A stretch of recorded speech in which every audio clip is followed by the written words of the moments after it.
The night pressed down heavy, like the world itself had forgotten to breathe. Under the bridge, the city's heartbeat faded into the sound of dripping water and wind brushing through trash bags. Maria sat wrapped in her torn coat, holding her daughter, Sophia, close against her chest. The girl's fingers were cold, her eyes wide but calm.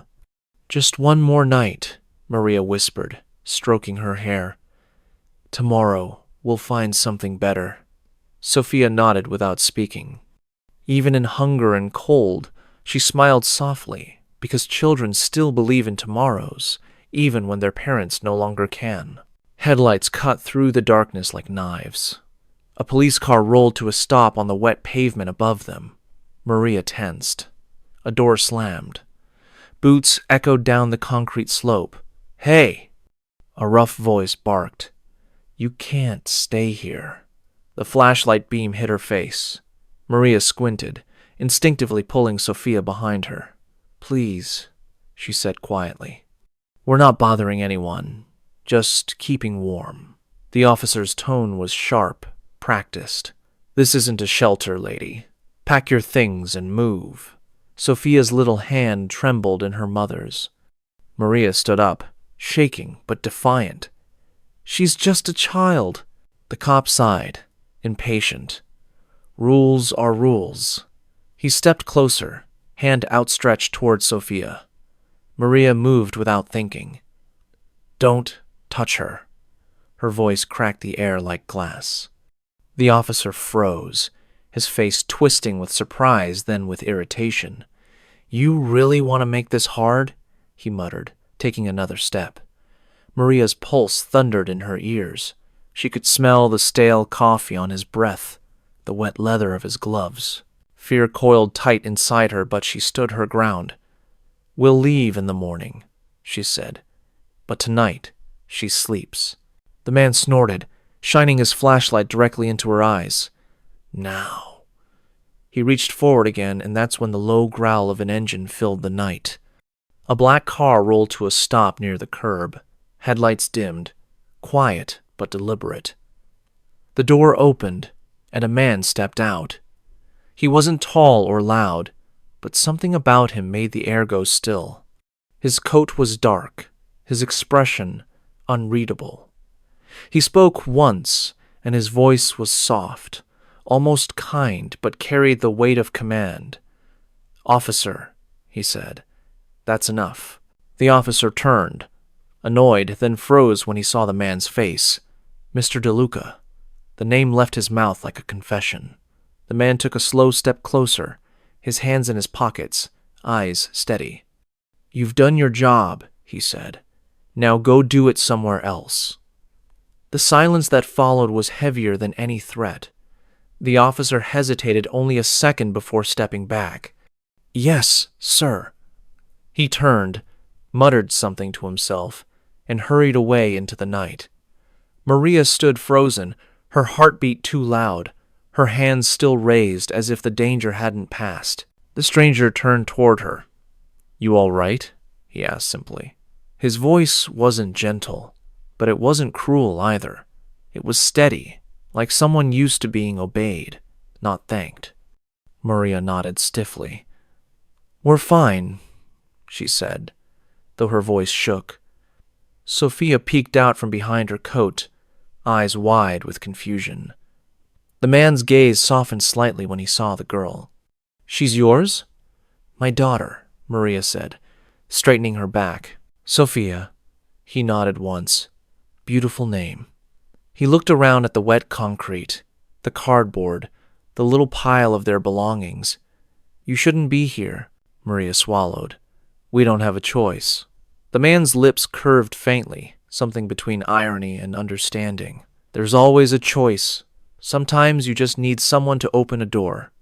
He motioned toward his car. "Come with me." Maria stiffened. "Why?"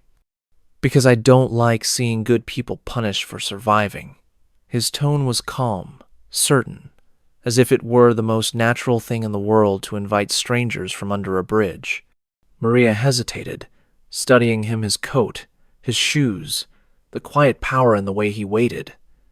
And if I say no, then I'll wait until you're ready. Sophia tugged her sleeve. Mom, it's cold. Maria looked down at her daughter, then back at the man. The wind howled through the bridge, cruel and restless.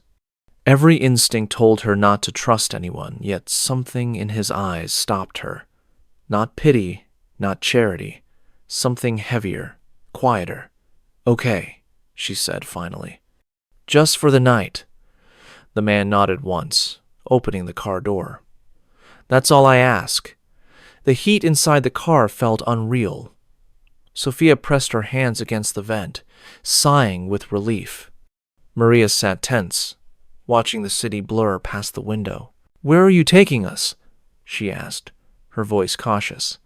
Somewhere safe, he replied. A place with walls and hot water. Why? Because no one should have to fight the night alone. She studied his reflection in the window. He looked tired, but not in the way poor men looked tired. His weariness came from years of carrying decisions no one else could make. What's your name? She asked. Vittorio, he said simply. And you? Maria. It suits you, he murmured. Strong name. She wasn't sure whether to thank him or stay silent. They stopped in front of a brick house at the edge of the city. It wasn't a mansion, but it was solid, the kind of place that smelled like history, not money.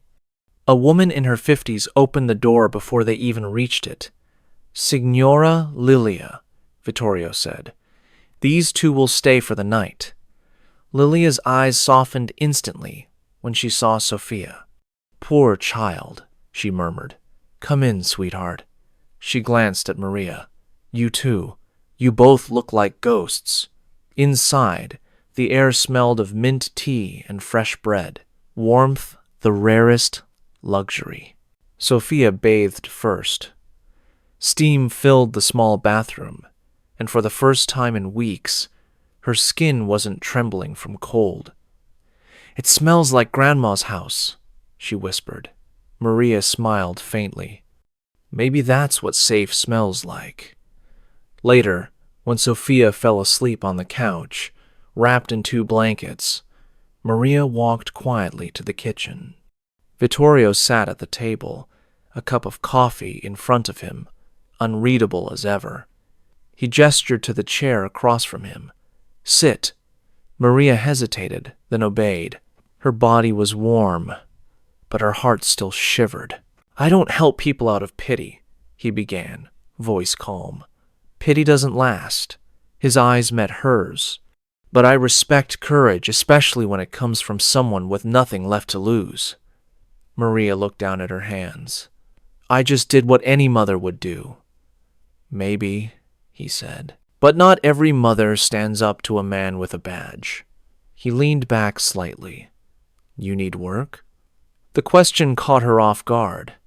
Yes, she admitted. Anything honest. Honest, he repeated, tasting the word. That's rare.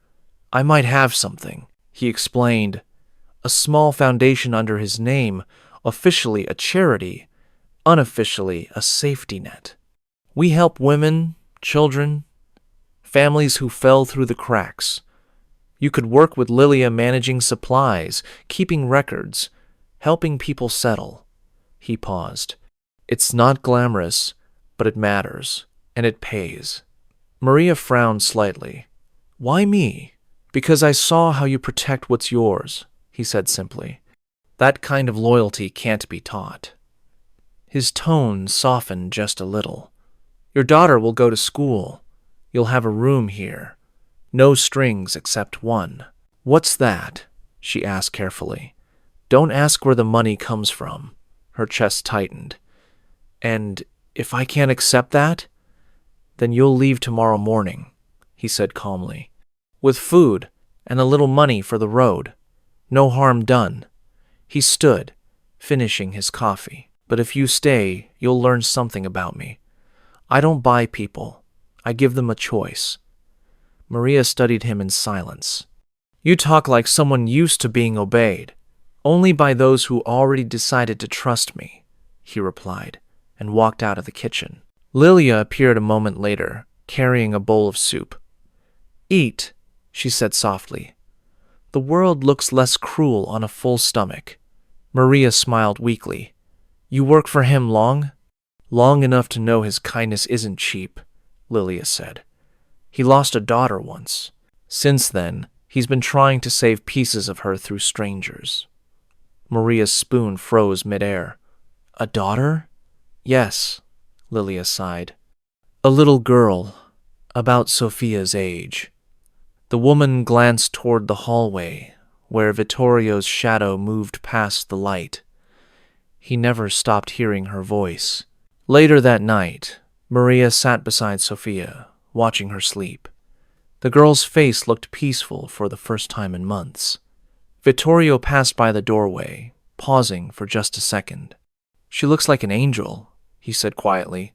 "She is," Maria replied. "And angels get tired too." He nodded. "You both should rest. Tomorrow will be different."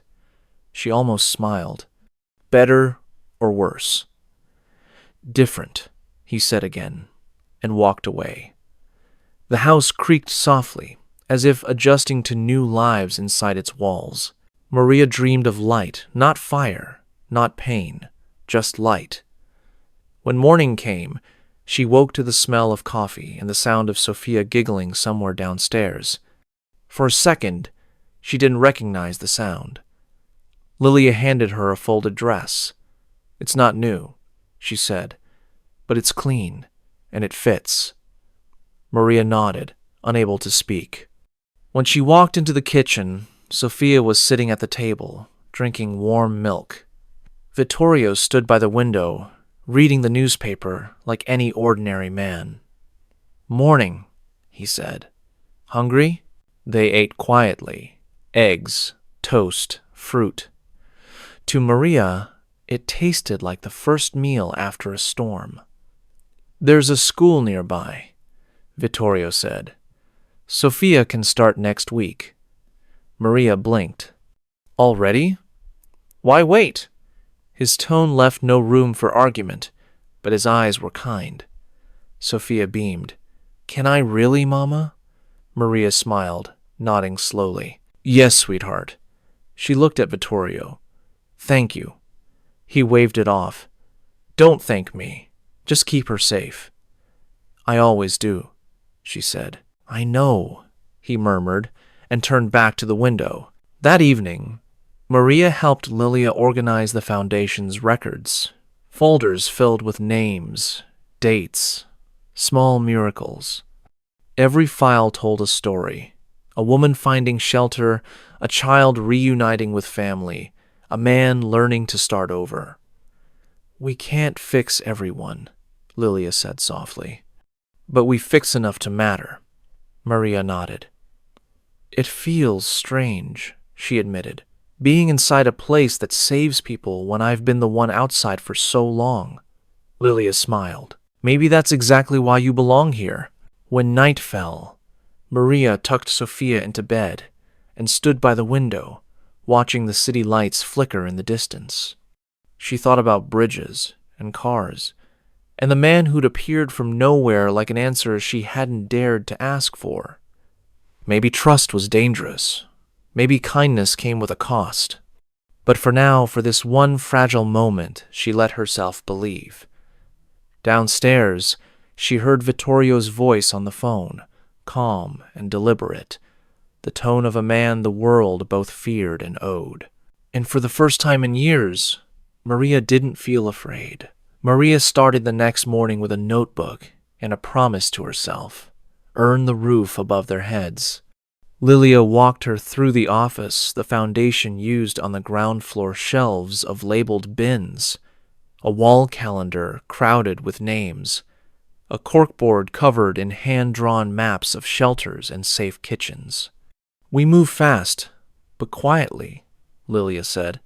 "Paperwork saves lives when fists can't." Maria learned the rhythm: intake calls, school placements, clinic vouchers, transit cards.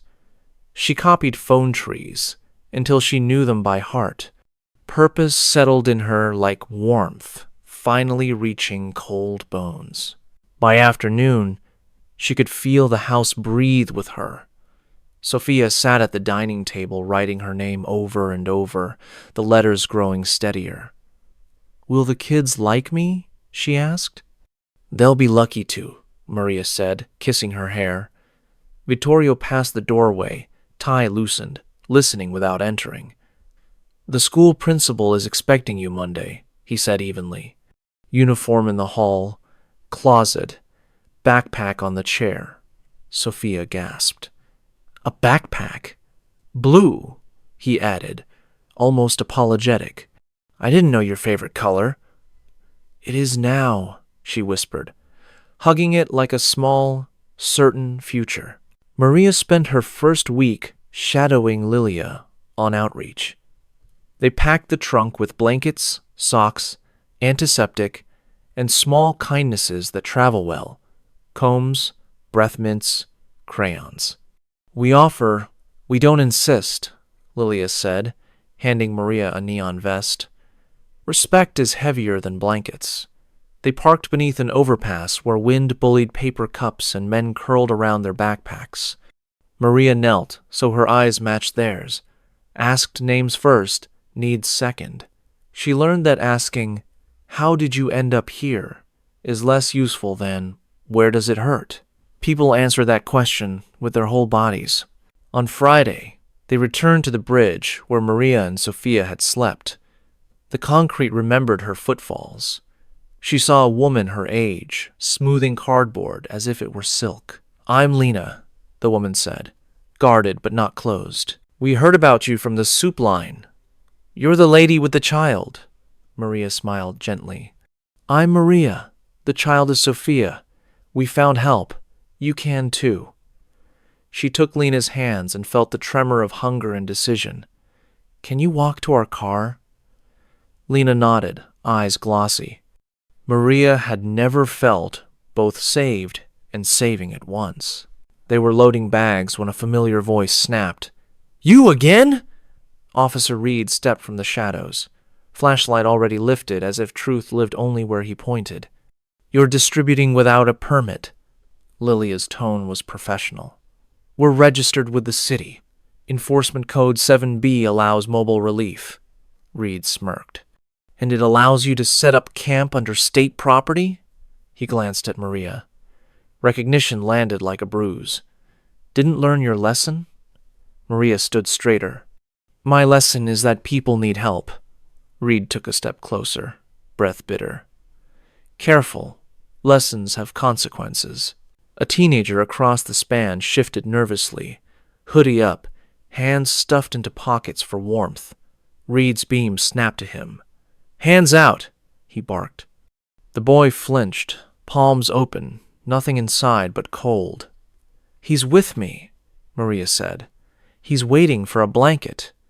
Reed didn't look at her. "ID." The boy stammered. I lost it." Reed moved to grab his wrist. Maria stepped in, firm, steady, remembering the exact temperature of fear and choosing anyway. "Officer, the foundation is working. Stand down." Reed's jaw worked. "Or what?" "Or I'll file this," Lilia said, holding up her phone. Body cameras weren't the only eyes at night. The silence stretched. Someone coughed. Cars buzzed overhead like faraway bees. Reed measured the situation. 2 women, a crowd that might choose witness over silence, a world changed by phones. He released the boy's wrist. "You think you're heroes," he said to Maria. "You're pawns." Maria's voice stayed low. "Then we serve a better king." Reed scoffed and retreated, tossing over his shoulder. "We'll see how long your friend upstairs keeps you safe." Lilia exhaled. "Document everything," she murmured. "Dates, times, names." Maria nodded, hands steady now. Lena squeezed her arm. A decision had been made in public and in her chest. Back at the house, Vittorio listened without interrupting. He didn't slam his fist or bark orders.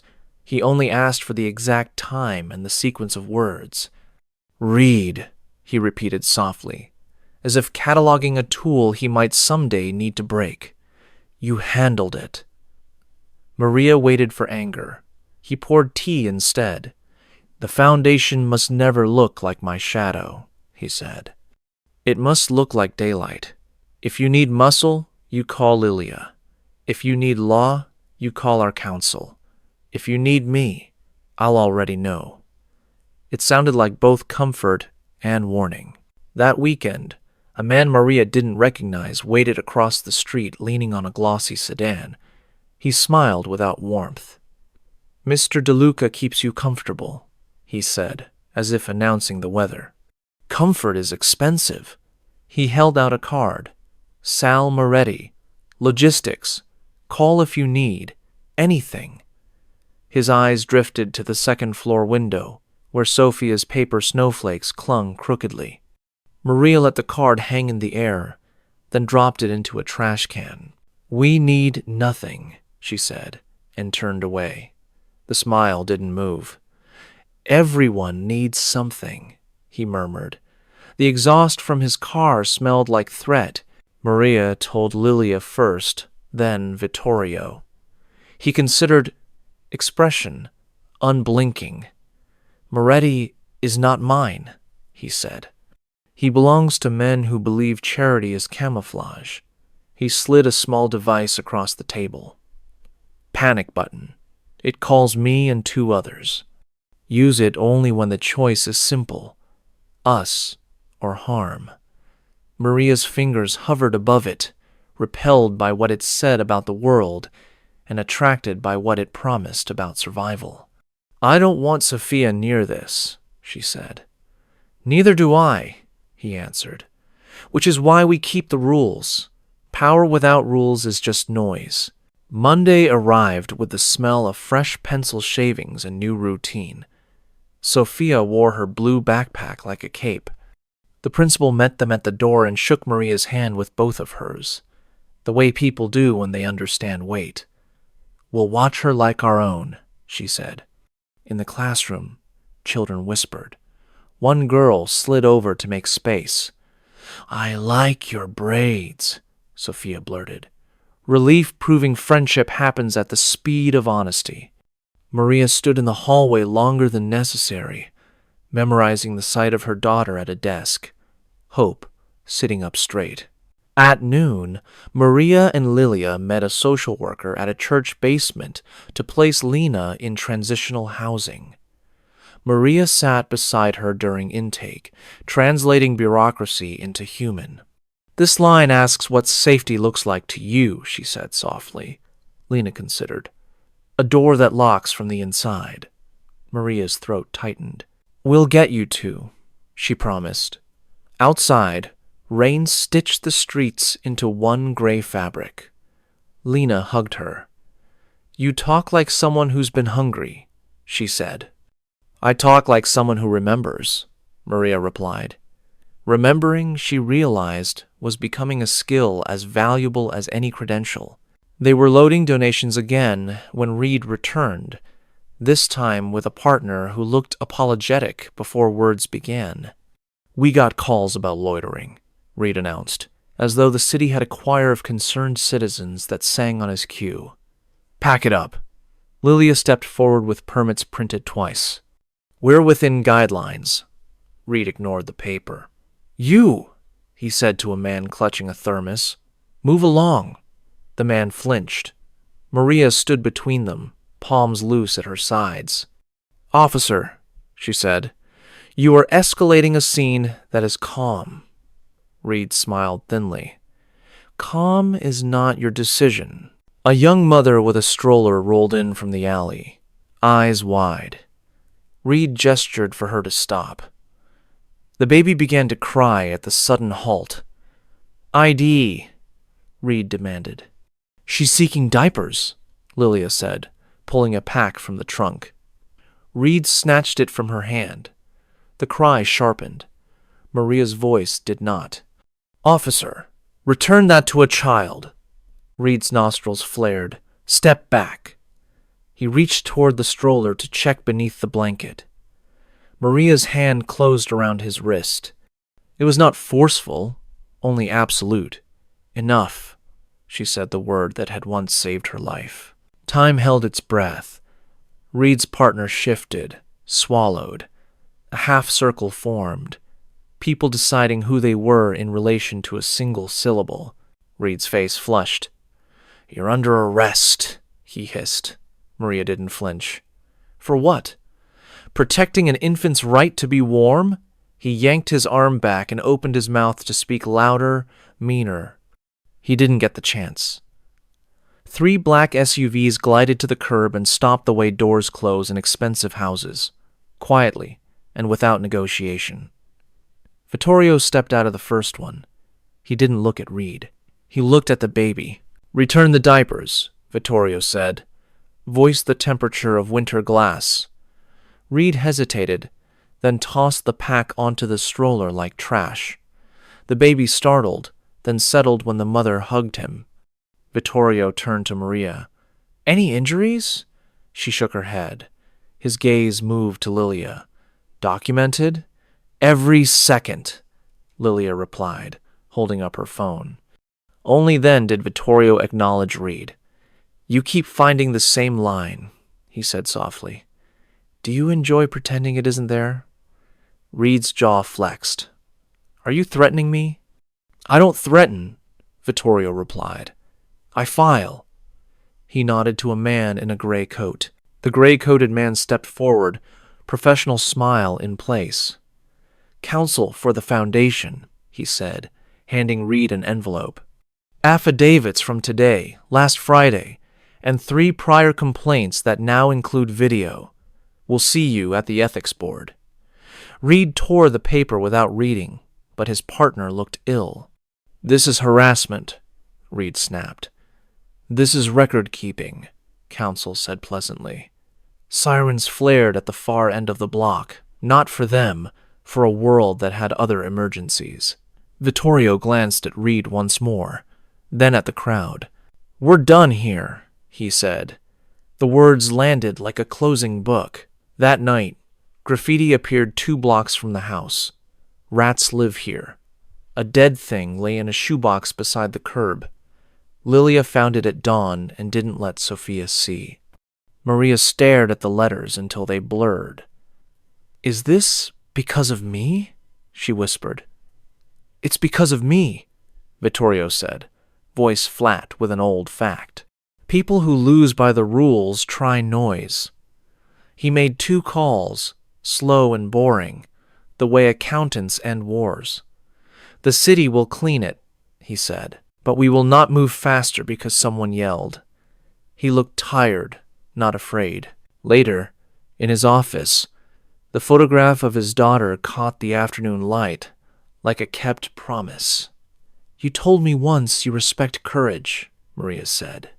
"Respect is a kind word. What I feel is debt," he answered. "To those I failed. To those I will not fail again." He folded his hands. "If you want to leave, I'll put you and Sophia on a train with papers and a plan."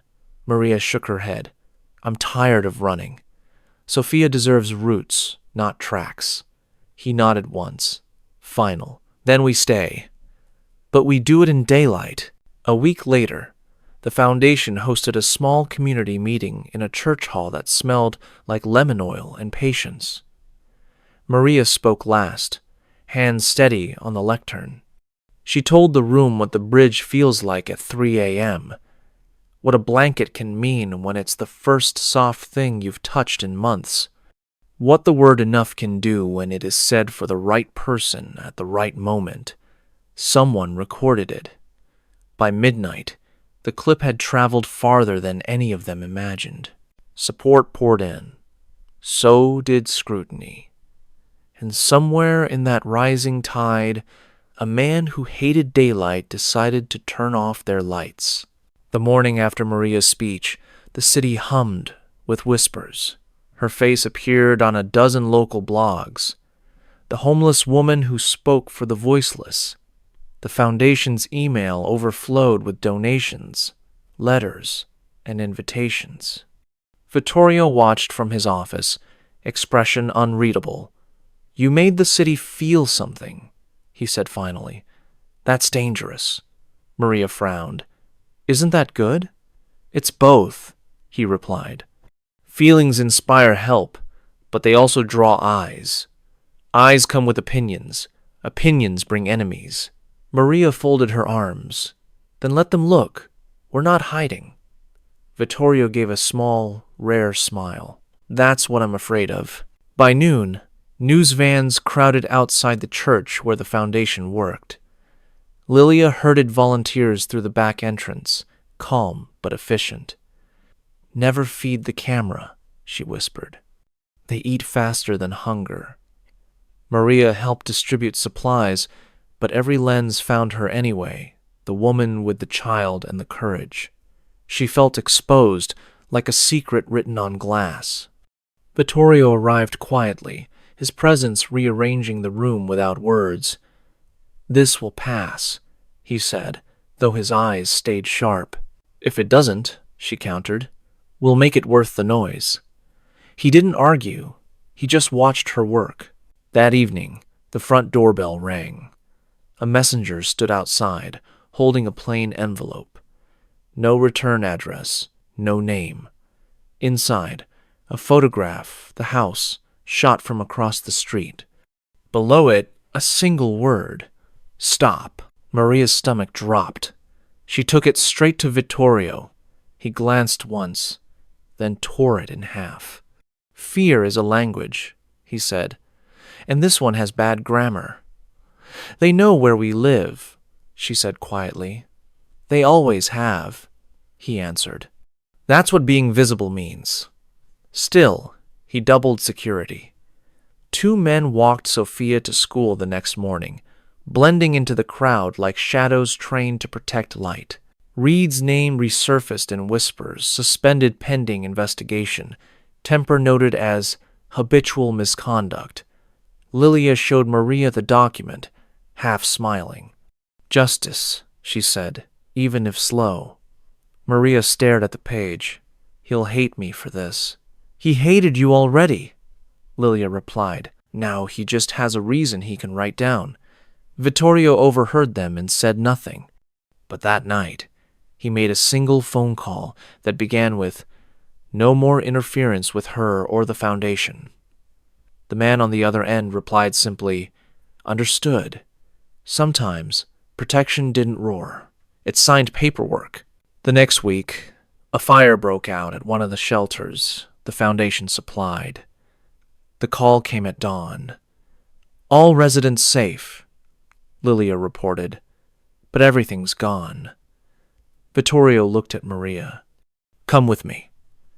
They drove to the site, a skeletal frame of charred beams, black smoke still rising like accusation. Children huddled under blankets.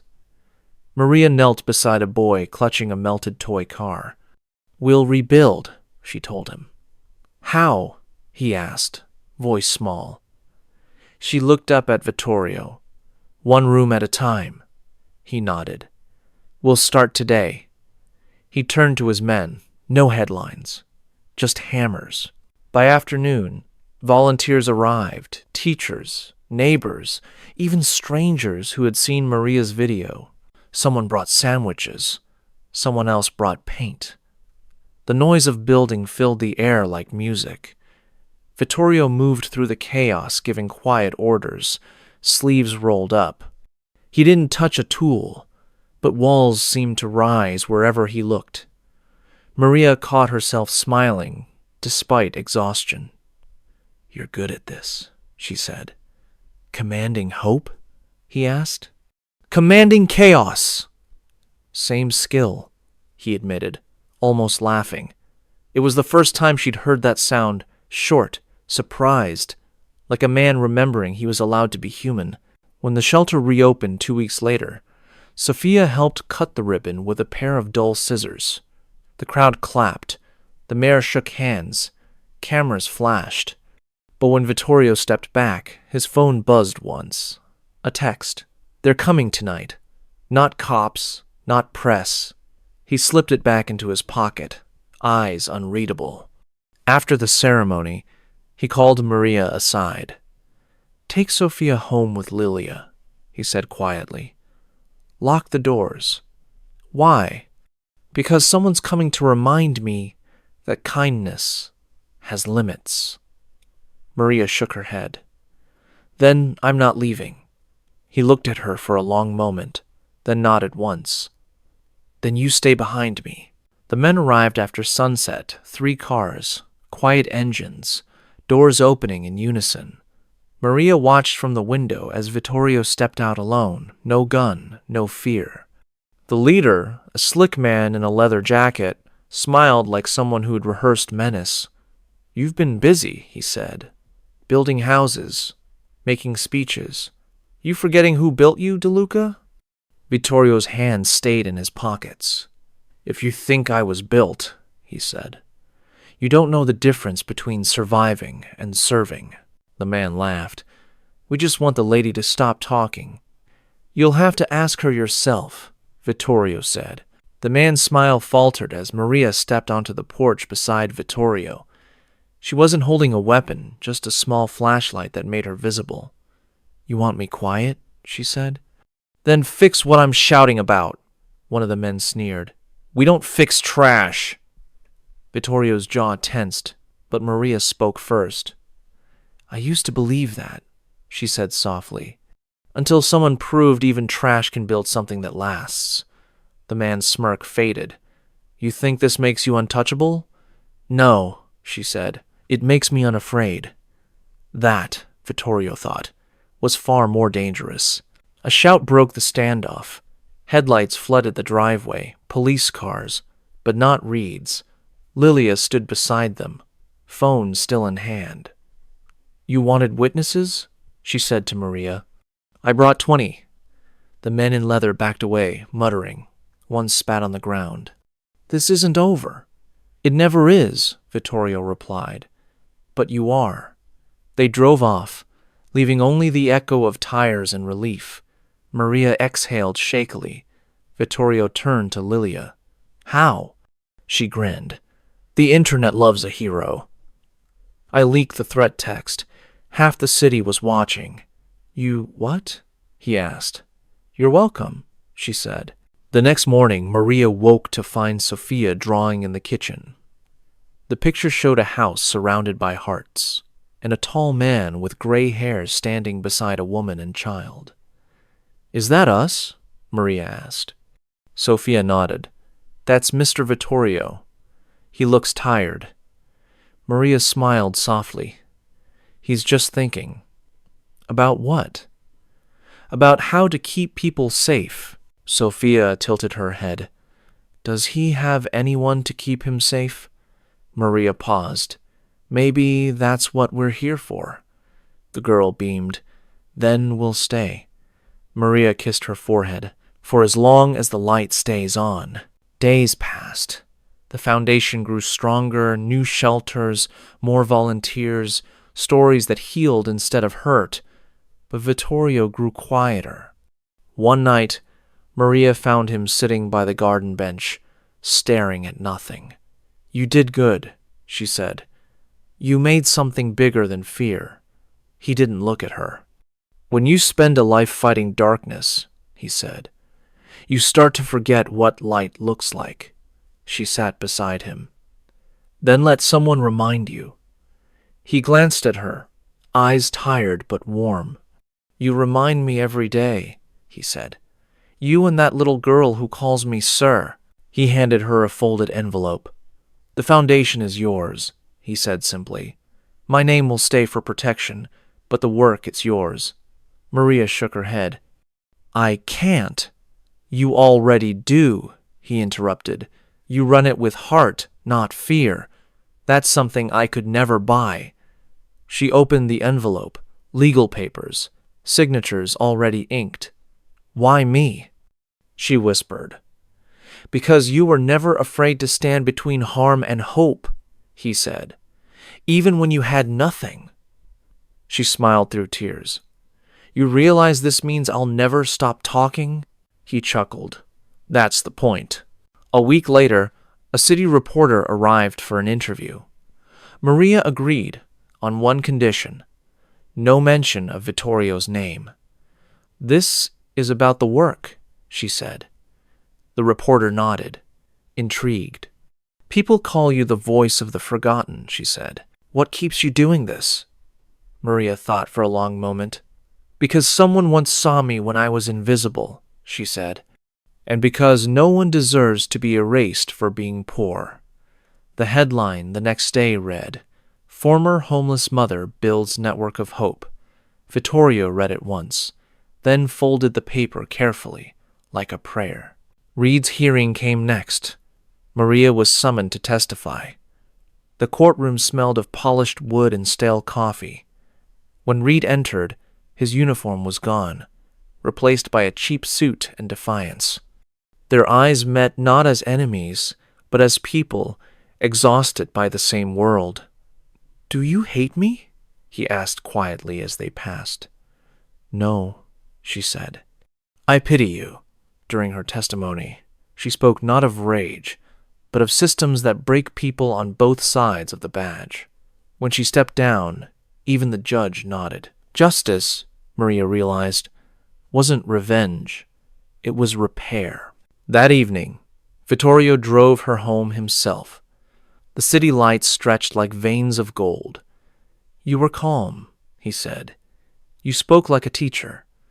"Maybe I learned from one," she replied. He smiled faintly. "I'm no teacher." "You are," she said, "just one who teaches through action." He said nothing more, but his hand brushed against the steering wheel once, as if remembering a rhythm long forgotten. When they arrived, Sophia ran out to greet them, waving a report card. "A's!" she shouted. "All A's!" Vittorio laughed, genuine and full. "Then dinner's on me," Sophia grinned. "Can we get pizza?" That night, laughter filled the kitchen, the sound of a house that finally belonged to someone. Sophia fell asleep on the couch halfway through a movie. Maria tucked her in, then lingered by the doorway where Vittorio stood, watching the flames in the fireplace. "You should rest," she said. "Soon," he replied. "It's been a long war," she tilted her head. "And now?" He looked at her. "Now we build." "Together?" she asked. He smiled. "Only way it lasts." Outside, the wind moved gently through the trees, carrying away what was left of the past. Months turned to seasons. The foundation became a symbol of second chances. Maria traveled between shelters. Sophia grew taller, and Vittorio, always in the background, quietly made sure the light bills were paid and the streets stayed quiet. When reporters asked about the mysterious benefactor, Maria only said, "He's proof that even the darkest roads can lead home." And when someone asked Vittorio privately why he cared so much, he answered, "Because one night I saw courage that looked like forgiveness, and I wanted to learn it." On the anniversary of that night under the bridge, Maria returned there with Sophia.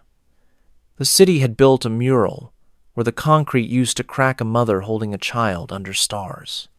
Sophia traced the painted lines with her fingers. "That's us," she said. "It's everyone," Maria replied. Vittorio stood a few steps back, silent, watching the wind move through the painted stars. "We should go," he said gently.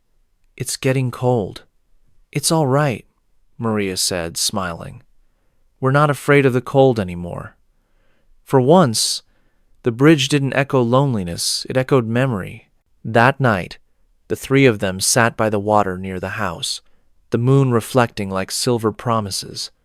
Sophia pointed at the sky. "Look, Mama, the stars came back," Maria nodded. "They were never gone. We just forgot to look." Vittorio watched them, his expression softening. "You found your home," he said quietly. "We found it together," she replied. The wind rustled through the trees, gentle and alive. The world still held cruelty, still held danger, but it also held this: warmth, laughter, and the miracle of two souls who had refused to give up.